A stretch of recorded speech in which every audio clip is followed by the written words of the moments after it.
না করলে আমরা তো এটাকে বশীভূত করতে পারতাম। তিনি বললেন, আমি এবার উঠলাম, ওটের জিমাম ধরে টানতে লাগলাম আর একটু হই হই শব্দে ওট চালাতে লাগলাম যাতে করে তাড়াতাড়ি যাওয়া যায়। উনি কোরআনের আয়াত বললেন, ওয়াকসিদ ফি মাশিক ওয়াগদুদ মিন সাউতিক। কোরআনের আয়াত মানে তোমার চলার ক্ষেত্রে তুমি মধ্যম পন্থা অবলম্বন করো আর গলার সাউন্ডটা একটু ছোট করো। বুঝাতে চাইলেন আপনি হাজি মানুষ, হজ করে আসছেন, এইভাবে যাচ্ছেন কেন, স্লোলি যান। এরপর আমি আস্তে আস্তে যেতে লাগলাম আর কবিতা আবৃত্তি করতে লাগলাম। আরবদের অভ্যাস ছিল তারা শত শত লাইন কবিতা মুখস্থ পারত। আমি কবিতা গুনগুন গুনগুন করে কবিতা পড়তেছি আর যাচ্ছি।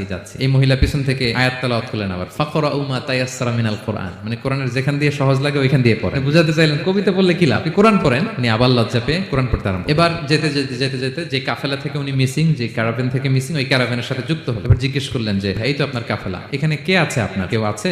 আবার কোরআনে আল মাল ওয়াল বানুনা জিনাতুল হায়াতিদ দুনিয়া, অর্থাৎ সম্পদ সন্তান এগুলো আল্লাহর দেয়া নেয়া। এটা বুঝাতে চাইলেন হ্যাঁ আমার কিছু সন্তানাদি আছে। উনি বুঝতে পারলেন ফা আলিমতু আন্নাল্লাহা আওলাদান ফিহা, আমি বুঝলাম যে ওনার সন্তান সন্ততি এখানে আছে। এবার একটা চান্স পেয়ে গেছে।